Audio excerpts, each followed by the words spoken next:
que a mí me ha servido muchísimo cuando examino pacientes con patología del aparato cardiovascular. Recordemos que es algo muy frecuente, ciertas alteraciones que nosotros vamos a ver y que tenemos que diagnosticar cuando nosotros vayamos a la parte rural, ya que muchas veces vamos a estar en un área donde no tenemos todos los dispositivos, no tenemos un ecógrafo, no tenemos tomografía, peor una resonancia cardíaca, que es lo que últimamente está en auge como tal. Entonces, el examen físico que nosotros hagamos a nuestro paciente nos va a ayudar muchísimo para diagnosticar las diversas patologías, ya que ustedes van a hacer mucho control de paciente con enfermedad crónica, es decir, pacientes renales, pacientes hipertensos, pacientes diabéticos.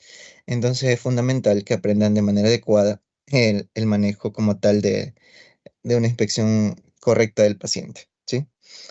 Creo que Catherine era del otro grupo para que vaya colocando las diapositivas. Buenas noches, doctor. No, yo soy grupo 4.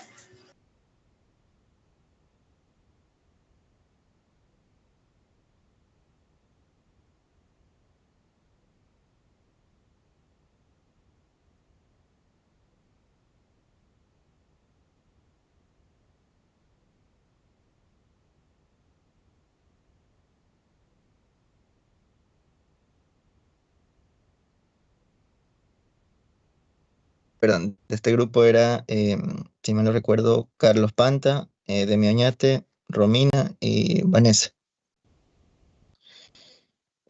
Perfecto, doctor.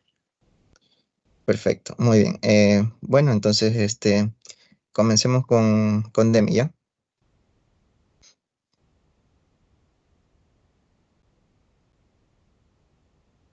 Sí, doctor, está bien. ¿Pueden poner la diapositiva? Ya, listo.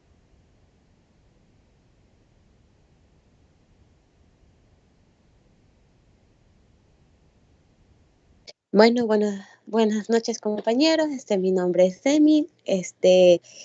Y yo les voy a hablar sobre lo que es, primero, sobre lo que es la percusión cardíaca.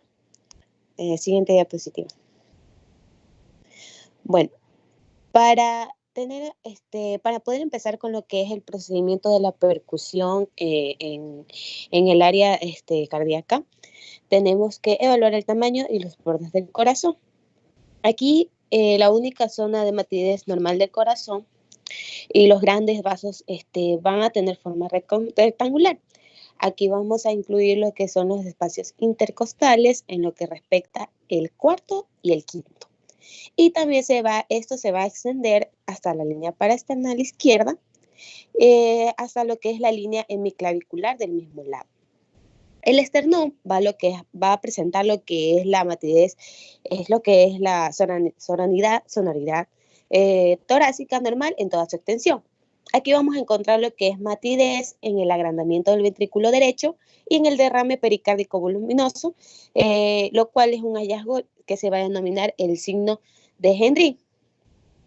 Este signo de Hendry es prácticamente la percepción del choque que va a tener la punta del corazón por encima del límite inferior de la matidez cardíaca.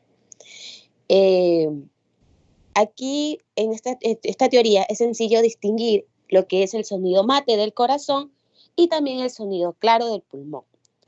En esta práctica va a existir la dificultad debido a varios factores anatómicos y fisiológicos. Es decir, que la percusión que vamos a realizar en esta área puede ser afectada debido a algunos factores, principalmente por teniendo en cuenta lo que es la curvatura del tórax. También hay que tener en cuenta que puede haber un grosor en el tejido adiposo muscular, la resonancia de la caja torácica y la rotación sistólica del corazón. ¿Por qué la curvatura del tórax sería un factor que podría afectar lo que es la percusión? Es porque al momento de que el tórax tenga una forma de una curvatura, esto va a influir en cómo se van a propagar los sonidos producidos por la percusión. Por ejemplo, esta curvatura puede afectar lo que es la resonancia y la proyección de los órganos. En lo que respecta a lo que es el grosor del tejido adiposo y muscular, aquí vamos a tener en cuenta que esta cantidad un poco excesiva del tejido graso y muscular en el tórax también puede afectar lo que es la percepción de los sonidos. Este grosor, los tejidos puede ya sea atenuar o también puede modificar los sonidos percibidos. Con respecto a la resonancia de la caja torácica, esta resonancia de la caja torácica puede interferir en la percusión, ya que puede malinterpretar lo que es los sonidos percibidos y puede variar según la densidad y la estructura ósea de cada individuo. En lo que respecta, por último, también otro factor es la rotación sistólica del corazón, que ya les había mencionado, es que esta puede afectarse o puede afectar durante el ciclo cardíaco. El corazón va a rotar ligeramente y esto puede reducir lo que es el área de proyección del corazón a más de 1 centímetro, lo cual esto puede complicar la identificación precisa de sus límites. En la práctica, la percusión es muy importante y permite identificar 2 áreas principales con respecto a esta zona que estamos estudiando, la cual principalmente el área cardiovascular anterior. ¿Cuál es esta área? Esta área se va a encontrar ubicada en la articulación contraesternal derecha entre el 5 y el sexto, parte de los cartílagos esternales, entre los cartílagos, hasta la tercera articulación contraesternal, siguiendo así el borde derecho del esternón. Y también vamos a encontrar la otra área, la cual es el área auricular izquierda posterior, la cual va a estar desde la tercera articulación contraesternal izquierda hasta la punta del corazón. Y esta va a describir lo que es una curva hacia abajo y a la derecha. Siguiente diapositiva. Ya. Ahora, primero vamos a empezar con lo que es la percusión del área cardiovascular anterior. La percusión del área cardiovascular anterior es una técnica fundamental en el examen físico cardiovascular, debido a que es fundamental, pero también se usan otras, ¿no? O sea, otras técnicas, como por ejemplo lo que es la auscultación cardíaca, la palpación, o también estudios de imagen como la radiografía del tórax, o otros estudios, pero la percusión es muy importante en lo que es el examen físico que nosotros realizamos, ¿no? Y aquí la interpretación de los hallazgos de la percusión debe considerar lo que es el contexto clínico completo y también lo que es la historia médica del paciente para así poder llegar a conclusiones diagnósticas adecuadas. Ya, siguiente diapositiva. Ya. Primero, en lo que respecta a la percusión del área cardiovascular anterior, hay que tener en cuenta un procedimiento. Primero, ante todo, preparar a lo que es el paciente. El paciente, para poder hacer lo que es la percusión, primero debemos de colocar al paciente en la forma del cúbito dorsal, que esté relajado, con el tórax desnudo y los brazos que estén extendidos a lo largo del cuerpo. El método utilizado que vamos a realizar para la percusión es el método percutorio dígito-digital de Gerard, en donde la yema del dedo medio percusor, el cual va a ser el percusor, va a golpear el dorso de la falange del otro dedo medio, el cual es conocido como el plicímetro. Como ya hemos utilizado esta técnica anteriormente, asimismo la vamos a aplicar en esta parte de la percusión del área cardiovascular. Siguiente diapositiva. Bueno, ya. Aquí, en lo que respecta a la percusión del área cardiovascular anterior, también habían pasos que había que tener en cuenta para lo que respecta a realizar esta técnica. Y es que al momento de realizarla, debemos de tomar en cuenta lo que es la limitación del borde superior de la matriz hepática. En esta parte se debe de tener en cuenta que hay que percutir de arriba a abajo a lo que es a lo largo de las líneas axilares anteriores y la medioclavicular derecha. También debemos de, con las técnicas, el dedo, el cual es el plexímetro, se va a colocar en los espacios intercostales y este se va a ajustar a la intensidad según el grosor de la pared torácica y su resonancia. También se va a marcar el punto donde hay un cambio brusco de tono, generalmente en el sujeto sano, en el quinto espacio intercostal, aproximadamente a la altura de una horizontal que pasa por la base del apéndice sifoides. También debemos de tomar en cuenta la ubicación del latido cardíaco, la cual se va a identificar por una inspección o palpación. Y si estos métodos no funcionan, es decir, estos métodos fallan al momento de obtener la ubicación del latido cardíaco, esto se va a tener que delimitar por el ángulo de la punta, lo cual va a utilizar lo que es la percusión ascendente y lateral izquierda. También vamos a tener lo que es la determinación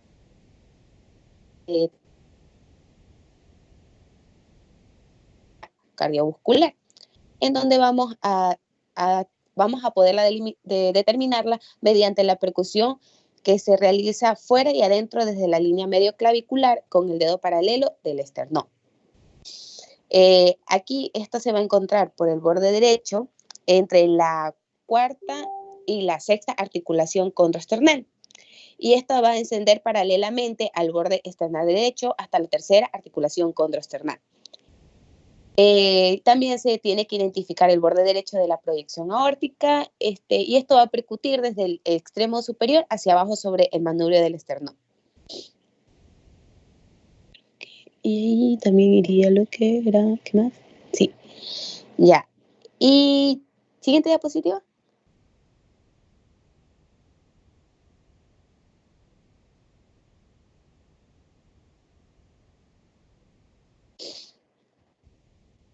Sí, creo que ahí está bien. No, la anterior, disculpe. Era la anterior. Todavía me falta. Sí, ya. También, sí, como cuarto paso también hay que determinar lo que es el límite izquierdo del área cardiovascular, ¿sí? Aquí hay que tener en cuenta lo que es primero la ubicación, en donde esta se va a percutir de afuera hacia adentro, paralelamente al borde izquierdo del área cardiovascular. Y la técnica debe de utilizarse una fuerza moderada y debe de seguir la curva del borde.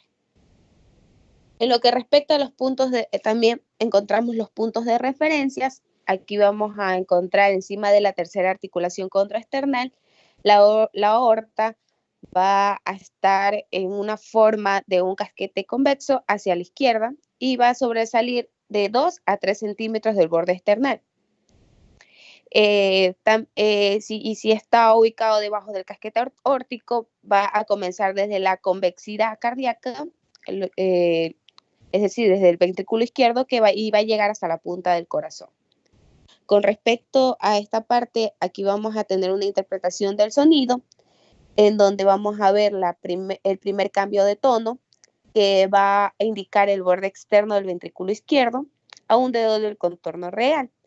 Y también va a tener una diferencia percutoria, en donde debe ser clara y evidente.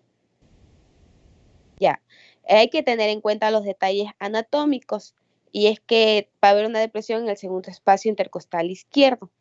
Aquí va a haber también esto es lo que respecta a una matidez en la parte aórtica, la parte de arriba, y la matidez cardíaca en la parte de abajo. Y se va a encontrar una depresión que corresponde al tronco pulmonar. Y esta depresión va a desaparecer cuando este tronco pulmonar va a aumentar de volumen.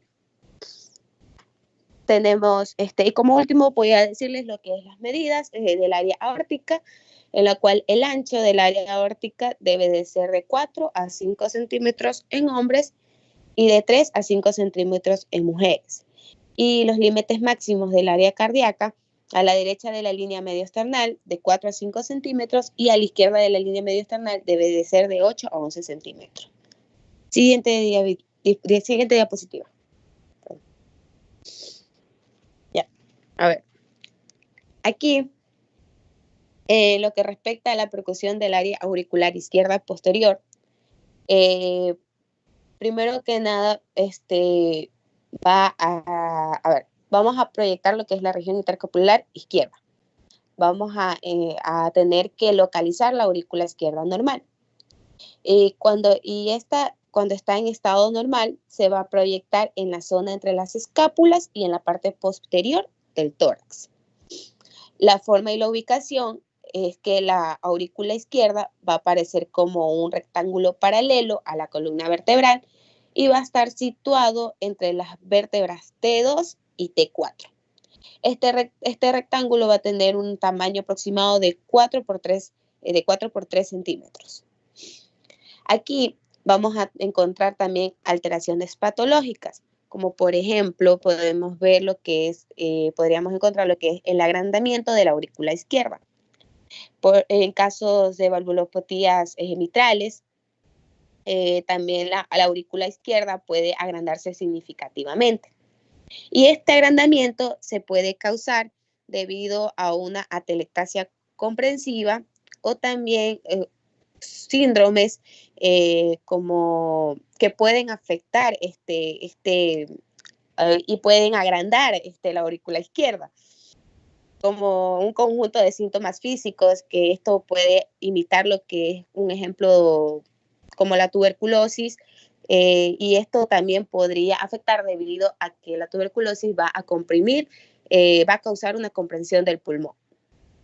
Ya. También podremos encontrar lo que son derrames pericárdicos, en donde aquí, debido a estos derrames pericárdicos, se va a comprimir, se va a ver una comprensión de la columna dorsal. Y esta acumulación de líquido en el pericardio puede comprimirla, especialmente desde las vértebras T4 hasta la T9. En lo que respecta a los efectos de la base pulmonar izquierda, aquí vamos a ver que estos derrames también pueden comprimir la base del pulmón izquierdo por debajo del ángulo de la escápula, y esto puede producir una submatidez que es prácticamente la disminución de la sonoridad al percutir el área afectada.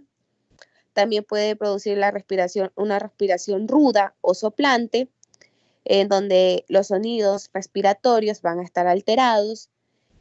También puede encontrarse lo que es un murmullo vesicular poco audible, donde se va a dar una disminución del sonido normal de la respiración, o también estertores húmedos, como un sonidito de burbujeo o crujidos al respirar.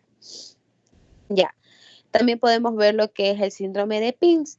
Este síndrome denominado SIN o PINS, el cual es un síndrome inflamatorio multisistémico, en donde se observa más frecuentemente en niños y por lo general se caracteriza por síntomas descritos anteriormente, debido a que se da una comprensión pulmonar y también se da una comprensión en lo que respecta a la columna. Y para poder, se podría decir, diagnosticarlo o dar una buena inspección, esta se mejoraría con lo que es una posición genupectoral.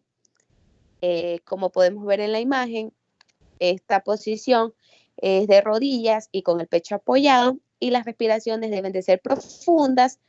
De esta manera puede aliviar o hacer desaparecer los síntomas. Siguiente diapositiva.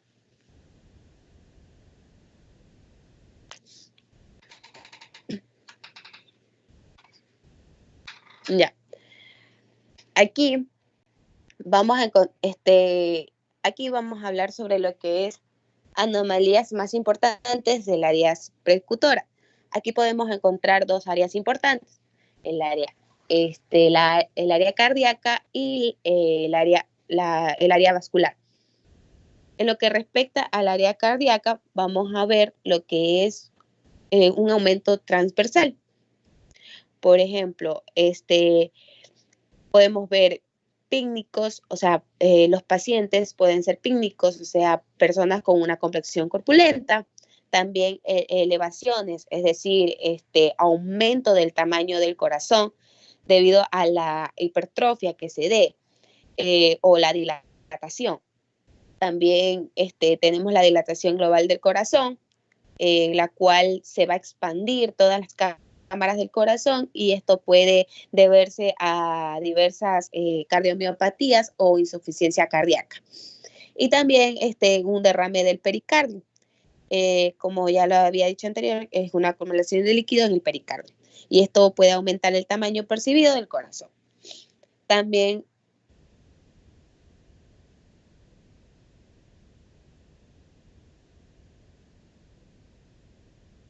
Creo que Demi tuvo un problema con la conexión. ¿Pueden poner la diapositiva anterior, antes de esa? Otra más, otra más, otra más. Ahí, perfecto, muy bien. Entonces, dentro de lo que es la parte de la evaluación percutoria de un paciente, lo que hacemos básicamente, o cuál es el fin de la percusión al momento de nosotros hacer la misma, es delimitar el área cardíaca. Si bien es cierto, es un método muy inespecífico, no es algo que el 100% les va a dar especificidad y sensibilidad para más que todo diagnosticar cardiomegalias, porque ese es el fin, diagnosticar si el corazón está más grande de lo normal. Nos ayuda mucho a saber el estado de este paciente. Por ejemplo, le llegarán muchos pacientes a ustedes que tienen antecedentes de diabetes mellitus, antecedentes de alcoholismo, enfermedades raras como amiloidosis, en las cuales el corazón tiende a crecer un poco más de lo normal.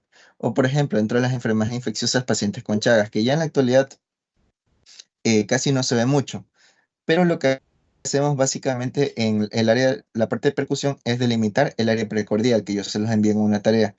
Entonces, esa tarea se las envié para que ustedes sepan cuál es el área que delimita básicamente nuestro corazón. Entonces, cuando nosotros percutimos a un paciente, tenemos que ser un poquito ordenados. Si bien es cierto, el libro les clasifica en lo que es el área cardiovascular anterior y lo que es el área auricular izquierda posterior. Yo diría es mejor hacerlo como un todo. Está bien la teoría como tal. No digo que esté mal, que el autor lo escribió mal, porque él fue el primero en clasificar esto de aquí. Pero cuando yo delimito el área cardíaca, lo primero que yo tengo que tener en mi cabeza es saber cuál es el área precordial normal. Entonces yo tengo mis puntos A, B, C, D, E. Y el punto A básicamente se va a encontrar en el segundo espacio intercostal y puede desplazarse de 3 a 4 centímetros del lado derecho. El punto B se va a encontrar a nivel de lo que es el quinto espacio o a nivel del apéndice sifoides, dependiendo del paciente. En el quinto espacio, en pacientes obesos, porque tienden a tener el diafragma un poco más elevado, y en el apéndice sifoides en pacientes delgados, que tienden a tener, perdón, el diafragma un poco más abajo.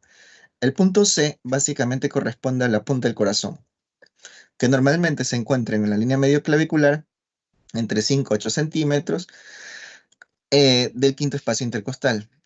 Y el punto D se encuentra de 3 a 5 centímetros a nivel del segundo espacio intercostal para estar en el izquierdo. Entonces yo sé que cuando yo hago estas maniobras de percusión, lo que yo espero encontrar es el sonido mate, básicamente.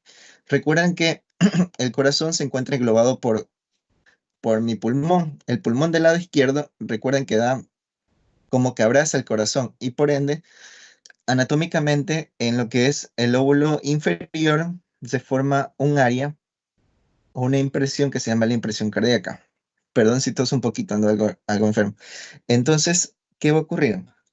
Que normalmente cuando yo hago estas maniobras percutorias, es normal o es esperado que a veces encuentre una matidez no tan clara, que se llama submatidez. La verdad, yo les comento que es muy difícil diferenciar el sonido mate del sonido oído. Pero cuando ustedes encuentran ya alteración de la matidez, obviamente van a sospechar en patologías un poco más extrañas, como el síndrome de Sims, que ya lo comentaba Demi. Entonces, ¿yo qué es lo que hago? Percuto, es preferible iniciar a nivel de lo que es la punta del corazón y de ahí voy delimitando los otros espacios. Y cuando yo termine de percutir, a veces es necesario, no es algo que se haga con frecuencia, es necesario como tal, eh, marcar o dibujar con un marcadorcito el área delimitada para yo saber si esto es lo normal o esto está anormal. Y obviamente hago la medición. En la actualidad es bastante difícil hacerlo por la cuestión, como yo les comentaba, el tiempo. Cuando ustedes vayan a tener pacientes, el tiempo que tendrán es de 15 a 20 minutos. Es sumamente corto y créanme que no les va a alcanzar para hacer un examen físico completo. Por eso el fin de la materia de semiología es tratar de coger todo, que ustedes tengan todo el conocimiento, toda la materia más fundamental, y con eso nosotros en la práctica hacer una síntesis o un resumen de las maniobras que más vamos a utilizar en la parte del examen físico. Entonces, la maniobra de percusión sí, es verdad, es inespecífica, pero es un paso que no se debería saltar. Y es algo que muchas veces nosotros hemos obviado cuando examinamos el área cardíaca. Entonces yo comienzo percutiendo a nivel de lo que es el foco, la punta del corazón, que básicamente corresponde al foco mitral, y sigo hacia lo que es el foco tricuspidio, es decir, para externar el lado derecho, sigo el foco órtico y sigo el foco pulmonar. Entonces ahí yo delimito mi área cardíaca. Entonces yo sé que si estas áreas están aumentadas más de lo esperado, yo posiblemente tengo que ver de que este paciente tenga una cardiomegalia. Obviamente, si yo tengo un paciente que tiene obesidad, que tiene enfermedad pulmonar obstructiva crónica, puedo encontrar un poco el corazón más acostado de lo normal. Entonces va a tener un aumento transversal u horizontal del mismo y por ende, nos va a dar una falsa cardiomegalia. ¿Qué quiere decir esto? Yo voy a decir, no, chuta, este corazón está grande, está crecido, está aumentado de tamaño, pero no, básicamente lo que ocurre es que tenemos alterada la anatomía. ¿Sí? Entonces, en estos casos, yo tengo que ser un poco más pilas, por decirlo así. Tengo que decir, no, esto es lo esperado en este paciente. Entonces, el fin de que ustedes aprendan las maniobras de percusión como tal es saber diferenciar lo normal de lo anormal. Y yo los invito a que ustedes percutan a sus familiares o todo para que vayan comenzando a practicar. La materia de semiología es más práctica. Ustedes tienen que, todos estos conocimientos que estamos viendo, que ustedes están comenzando a exponer, es para que vayan cogiendo lo más importante, lo más relevante y lo practiquen. Ustedes practicándolos no se van a olvidar y enseñándole más aún a sus compañeros van a tener estos conocimientos mucho más claros.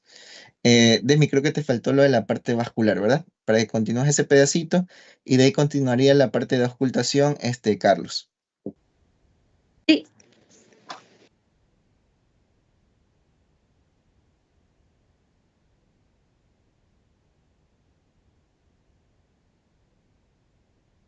Espera un ratito.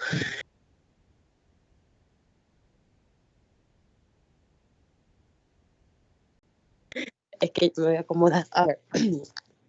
Bueno, como ya les había hablado sobre lo que era el área cardíaca, ahora voy a hablar sobre lo que era el área vascular. Aquí vamos a encontrar un aumento transversal de lo que es el diámetro aórtico, en donde va a haber una dilatación.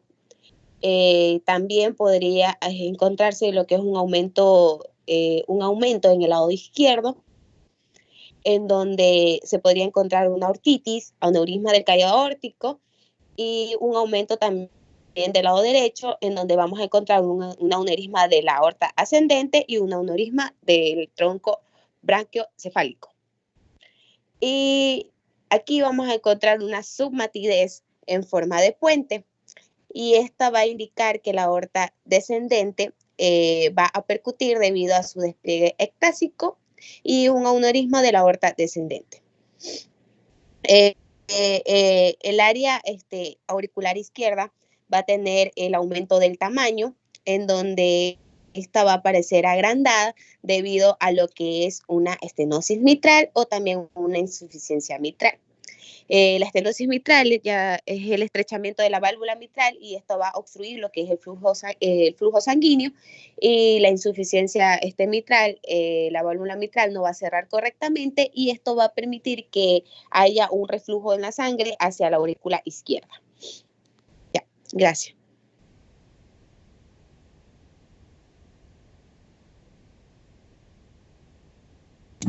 Buenas noches, yo voy a hablar sobre lo que son las auscultaciones del área precordial. Siguiente diapositiva. Bien, la auscultación es un método exploratorio fundamental en el examen físico cardiovascular. Esto pues nos ayuda a proporcionar una información crítica sobre lo que es la función cardíaca y la presencia de las patologías. Sin embargo, pues va a tener un límite en el examen cardiovascular, donde solo vamos a tratar de la auscultación, de que suele tener un error metodológico, donde esta pues va a poder llevar una interpretación incompleta a los datos obtenidos. La auscultación fue introducida por René Laennec en el año 1816 con la invención del estetoscopio, pues este ha sido un pilar en la práctica cardiológica. A pesar de los avances tecnológicos y las numerosas investigaciones desde entonces, aún existe una controversia sobre lo que son la génesis de muchos ruidos cardíacos normales y anormales. Pues sí, la auscultación sigue siendo esencial, pero debe complementarse con otros métodos para poder así obtener una mejor evaluación completa hacia el sistema cardiovascular. En el ecocardiocosmio es un dispositivo electrónico del bolsillo que pues va a tener una función completa que nos va a ayudar a proporcionar una información y confiable sobre las funciones de eyección cualitativa, nos va a ayudar a tener una evaluación del desempeño del corazón a lo que bombea la sangre, también un grosor miocárdico, un tamaño de la aurícula izquierda también y del ventrículo derecho, también va a tener presencias de derrame pericárdico, calificaciones valvulares y también lo que son la regurgitación mitral, que pues esta van a tener una detección de fuga de sangre a través de la válvula mitral. Bueno, el ecocardioscopio pues va a tener una complementación de la auscultación tradicional. Esta pues nos va a ayudar a ofrecer los datos que no se van a poder obtener con el estetoscopio. Pues aunque depende del operador y va a requerir un entrenamiento adecuado, no va a reemplazar el estetoscopio. Su uso en sí pues es para proporcionar una perspectiva más completa y precisa de la función cardíaca.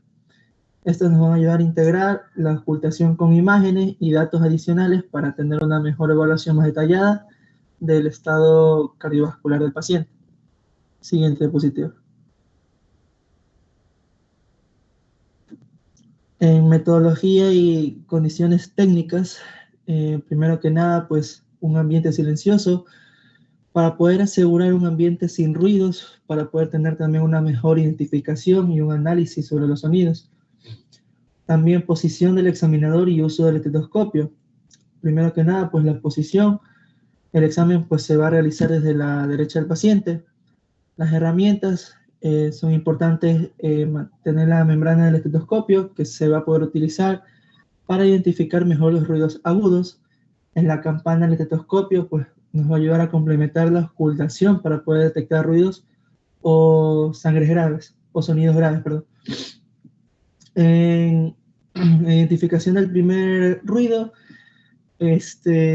como método se va a identificar el primer ruido mediante la palpación del pulso arterial y también preferiblemente en el carotidio. El ruido pues va a preceder a la onda pulsátil, que va a ser el primero.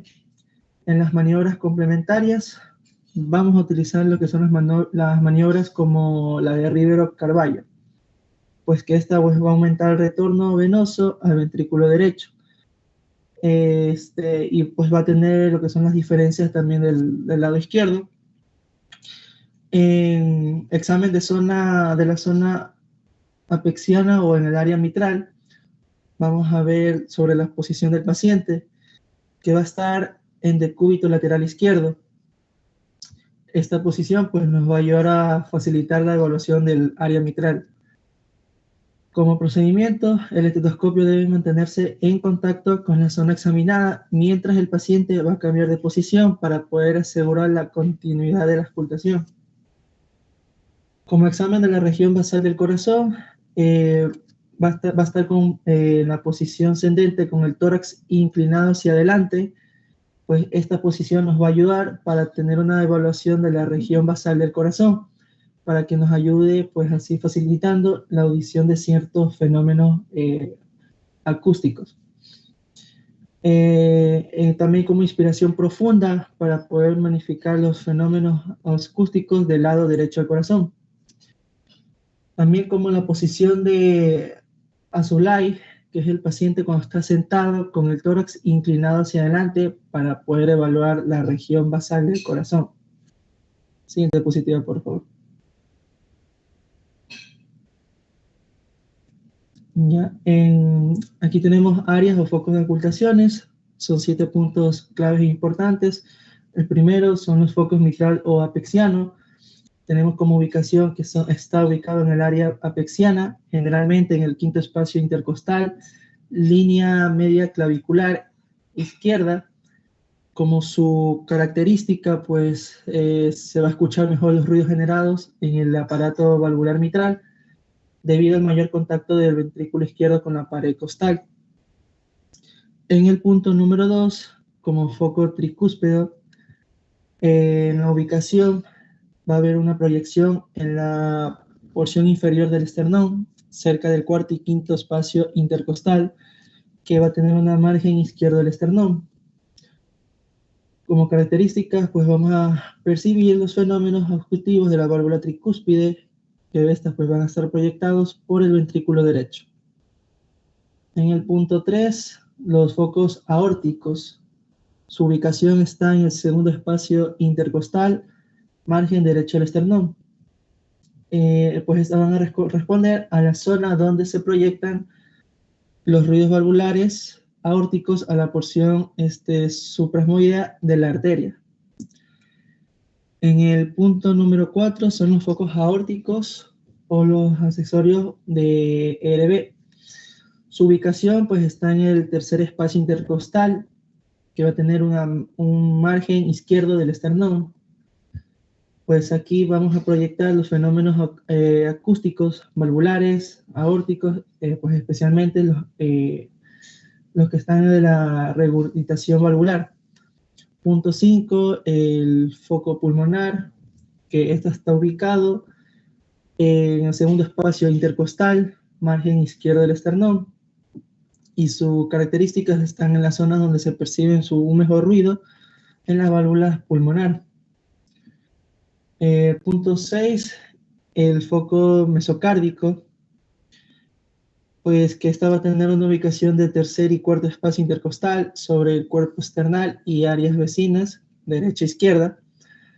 Y pues esta recoge un mejor de los fenómenos ocultorios porque va a depender de la alteración del septum interventricular y de ambos tractos de salida ventricular. Y el foco 7, en el punto 7 va a tener un foco de la aorta descendente, donde su ubicación va a proyectar la porción sobre la pared posterior del hemitórax izquierdo, donde las vértebras dorsales están entre el 3 al 12. Sus características de zona electiva de auscultación pues son de la coartación aórtica. Una auscultación ampliada, pues para poder tener una evaluación completa, además de los focos principales, es necesario pues auscultar sistemáticamente las áreas vecinas y entre otros puntos claves, como el cuello, pues la evaluación de posibles soplos carotídeos, la fosa supraclavicular, en lo que es el abdomen, auscultación de las arterias aortas, renales o en las ilíacas primitivas, en las fosas lumbares, vamos a tener también detección de ruidos vasculares renales, y en los miembros, como la auscultación de los posibles focos sexores, en las arteriovenosas, ya sean radiales o femorales. Siguiente diapositiva.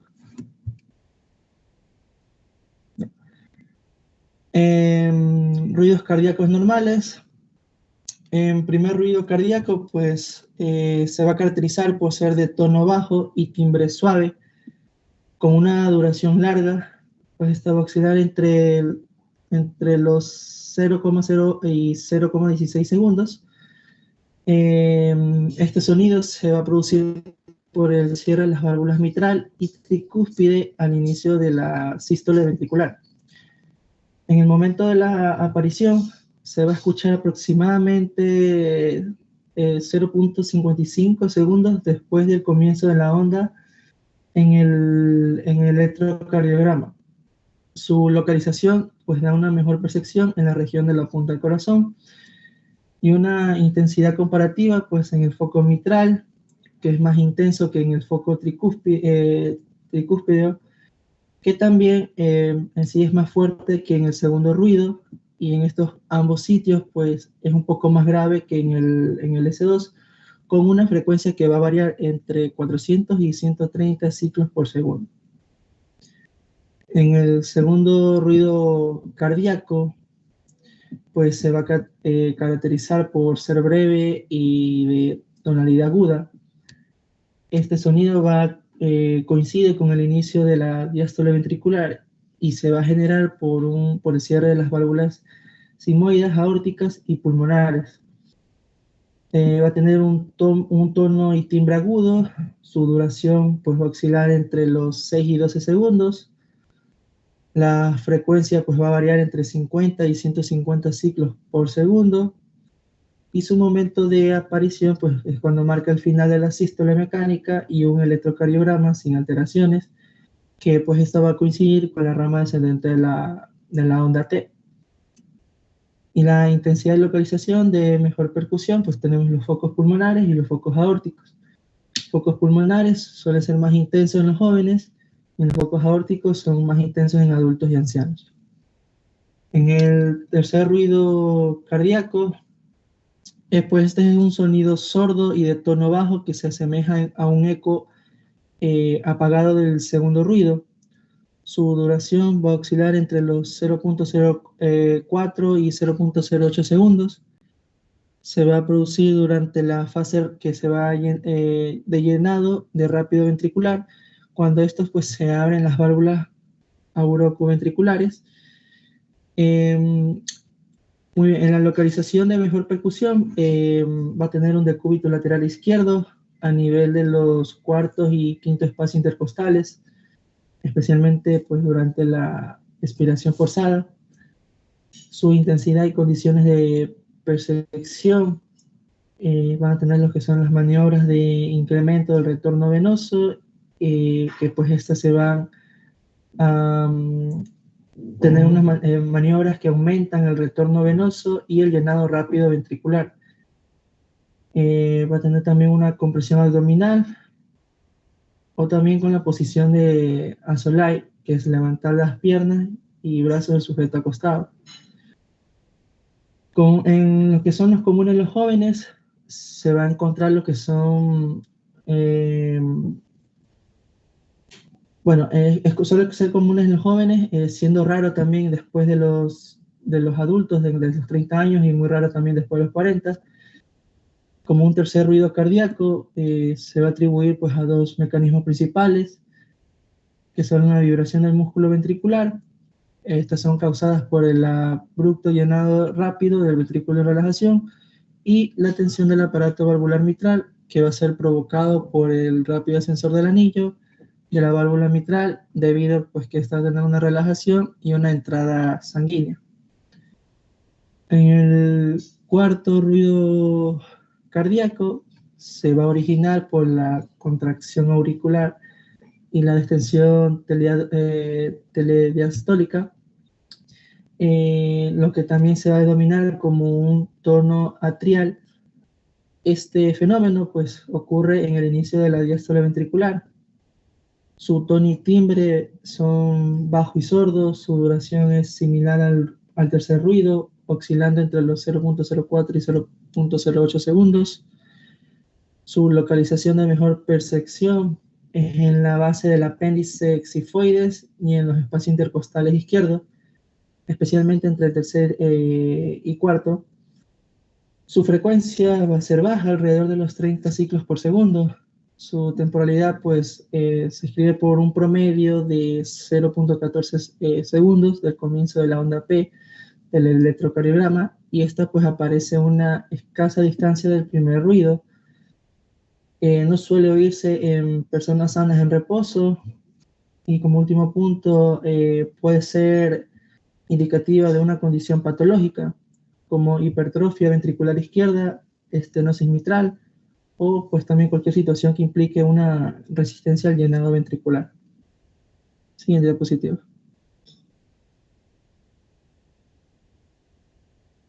Perfecto. Continúa Romina, por favor. Ok. Bueno, entonces ahora vamos con el desdoblamiento de los ruidos cardíacos, empezando por el desdoblamiento del primer ruido. Ya. El primer ruido está dado por el cierre de las válvulas auriculos ventriculares. Para que este se desdoble, va a ser necesario que ya no suene al unísono del cierre de las válvulas mitrales y tricuspidias, sino que una de ellas se va a cerrar en forma exagerada, generando lo que es el desdoblamiento del primer ruido. El sonido será más o menos de un, bueno, no lo puedo decir igual, pero es un dum dum tac. Y las causas del desdoblamiento del primer ruido será por el bloqueo de la rama derecha, también hipertensión arterial, extrasístoles ventriculares, hipertiroidismo y anemia. Ya, en estas va a haber una viscosidad sanguínea disminuida, por lo que habrá mayor contracción sistólica y menor aporte sanguíneo, haciendo que el corazón se acelere en la sístole y altere el cierre valvular. Ya. Siguiendo con el desdoblamiento del segundo ruido, va a ser por un retraso en el cierre de las válvulas sigmoideas aórticas o pulmonares. Va a ser más explorable durante lo que es la inspiración, ya, porque ahí va a aumentar el retorno venoso al corazón derecho y se va a elevar la represión ventricular derecha y va a producir un asincronismo entre el ventrículo derecho y el ventrículo izquierdo. Ya, el desdoblamiento por el retraso del cierre de las válvulas pulmonares se da por un bloqueo de la rama derecha, comúnmente interauricular, y estenosis mitral por prolongación de la sístole mecánica. Ya aquí, en el desdoblamiento por retraso del componente aórtico, se va a poder observar, debido a un aumento de la resistencia al vaciado ventricular izquierdo, sobrecarga sistólica, como la estenosis aórtica e hipertensión arterial generalizada. También será por sobrecarga distólica ventricular izquierda. Disculpe un momento.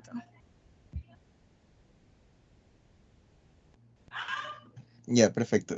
Mientras Romina se desocupa, ponga la diapositiva donde están las imágenes de los focos, por favor. Muy bien, perfecto. Qué bueno que hayan incluido estos 7 focos como tal. Yo sé que LibreSuros solo les coloca 5 focos de ocultación. Recordemos nosotros que tenemos que hacer la ocultación de manera secuencial en el paciente. Muchas veces nosotros por el apuro ocultamos 1 o 2 focos nomás y obviamos todo el resto. Les va a ocurrir que vayan a llegar pacientes añosos con dolor retroesternal sumamente intenso, de tipo lancinante, como que le están cortando. Ustedes lo ven al paciente pálido, frío, sudoroso. Y ustedes, o bien un foco importante que es el foco de la aorta descendente. Cuando ustedes oculten este tipo de cosas, asústense y lleven a ese paciente a quirófano lo más rápido o comuníquenlo en el cirujano de guardia de la manera más rápida posible, ya que estamos o podemos estar ante la presencia de una disección aórtica. Una de las cositas que yo tengo que evaluar cuando tengo estos focos, que bueno, no lo mencionaron, es la parte de la intensidad de los tonos. Es lo que más validez va a tener. Cuando yo tengo los tonos aumentados, más que todo el primer tono, primer ruido, yo tengo que saber que el primer ruido, como corresponde a las válvulas auriculoventriculares, básicamente son los focos de la punta. Y en cambio el segundo ruido va a tener mayor validez en los focos de la base, es decir, tanto el foco aórtico y el foco pulmonar. Que la intensidad de estos focos, si está aumentada a nivel de los focos de la punta, es decir, tanto mitral o tricuspidio, yo tengo que sospechar posiblemente de que hubiera algún tipo de estenosis. Esto varía cuando yo tengo, en cambio, el aumento de la intensidad en los focos de la base. Y yo tengo que pensar, si está en el foco aórtico, escuchen bien, en insuficiencia aórtica. Si está a nivel del foco pulmonar, yo tengo que pensar, en cambio, aquí en la estenosis de la pulmonar. Y en menor grado en la insuficiencia de la pulmonar. ¿Por qué hablo de esta manera en menor grado? Porque el flujo o el volumen como tal o las presiones que se manejan del foco aórtico y el foco de la pulmonar son muy diferentes. Imagínense que el foco aórtico maneja presiones de entre 80 a 120 milímetros de mercurio y el foco de la pulmonar maneja presiones de hasta 18 milímetros de mercurio. Entonces, cuando yo tengo alguna patología regurgitante como la insuficiencia aórtica, al momento de salir la sangre y esta válvula estar haciendo un fenómeno de vaivén, se va a cerrar de manera abrupta y va a hacer que el sonido se incremente a nivel del segundo tono. O, por ejemplo, cuando yo tengo enfermedad valvular degenerativa, como se da en el paciente hipertenso de larga data que no es controlado, yo voy a escuchar un aumento del segundo tono, ¿sí? A nivel de lo que es el foco aórtico.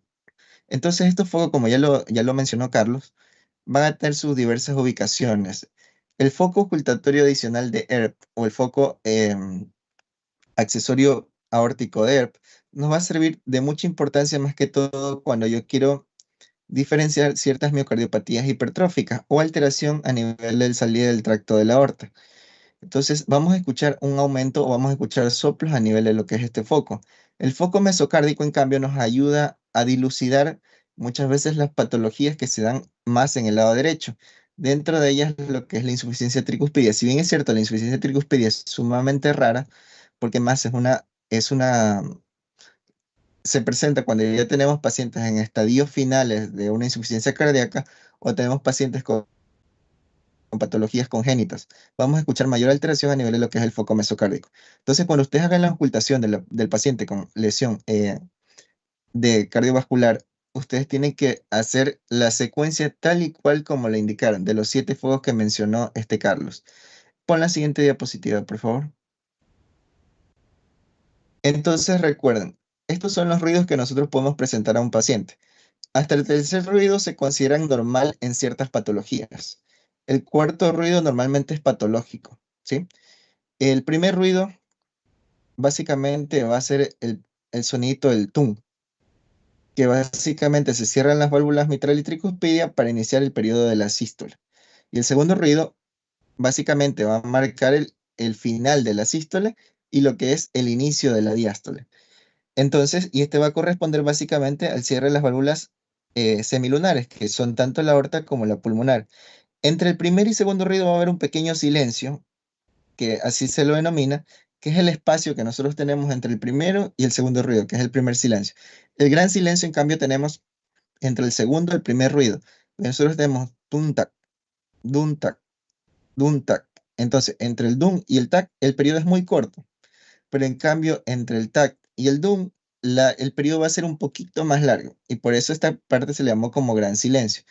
El tercer ruido se debe a la fase de que el ventrículo se te llena muy rápido, que recuerden que es básicamente al inicio cuando tenemos la fase de la diástole, tenemos la fase de llenado ventricular rápido, que puede darse, por ejemplo, alteración o presentarse el tercer ruido de manera fisiológica en los estados de fiebre. Podemos presentar cuando un paciente ha tenido actividad física extenuante, es decir, ha hecho ejercicio, y de manera patológica cuando tenemos alteraciones de tipo estenóticas, que si bien es cierto, se van a marcar más digamos, cuando ya la estenosis es severa, que eso, bueno, ya corresponde a la parte clínica, que eso se valora según el diámetro que presente la válvula, se valora según las alteraciones del flujo que vamos a ver en el ecocardiograma, vamos a presentar ya un tercer ruido marcado y por ende un cuarto ruido.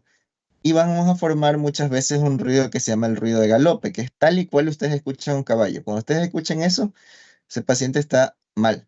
Entonces, el tercer ruido, vamos a ver que se aumenta, digamos, o mejor dicho, va a estar presente cuando tenemos en pacientes sanos, por decirlo así, en lo que es la fiebre o ejercicio extenuante. El cuarto ruido ya cuando tenemos una estenosis marcada de las válvulas auriculoventriculares, porque la aurícula tiene que contraerse muchísimo para vencer esta resistencia. Entonces, vamos a escuchar ese cuarto ruido, ¿sí? Entonces, lo importante es que ustedes primero sepan cuál es el primer y segundo, el dum tac. Entonces, oculten ustedes para que ustedes se oculten lo que es normal, para que mañana vamos a ver lo que sea anormal, es decir, lo que nos diríamos, este paciente tiene tal patología o este paciente tiene esta patología, ¿sí? Entonces, mañana sí vamos a tratar de revisar todos los pacientes, vamos a hacer grupos de 2 para poder a su vez, ocultar todos los pacientes habidos y por haber y tratar de descubrir cuál paciente tiene un ruido extraño y cuál no. ¿Sí? Entonces, continúa, Romina, por favor, ¿dónde estabas? Ya. A ver, entonces, por favor, la diapositiva. Siguiente diapositiva. Ya, con el desdoblamiento paradójico, no, la anterior. La anterior, por favor. Ya, el desdoblamiento, no, la siguiente. Eso, gracias. Ya, el desdoblamiento paradójico del segundo se produce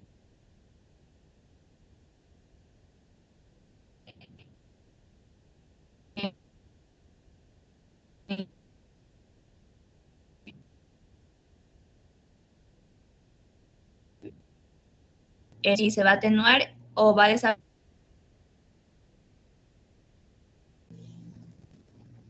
Perdón, ¿me escuchan?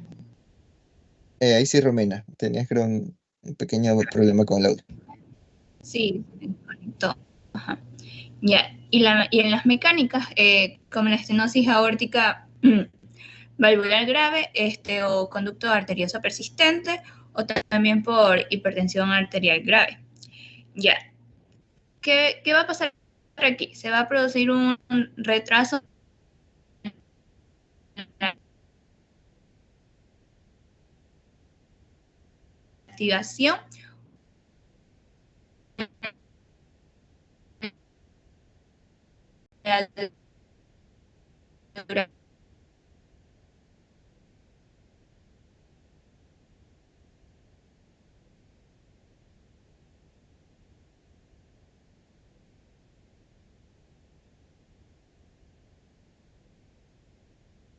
Bueno, creo que Romina tuvo problemas con el audio. Chicos, conectémonos porfa a la siguiente sesión para que inicie Vanessa el tema de la parte de los galopes. Y de ahí vamos a nuevamente revisar la parte de los desdoblamientos.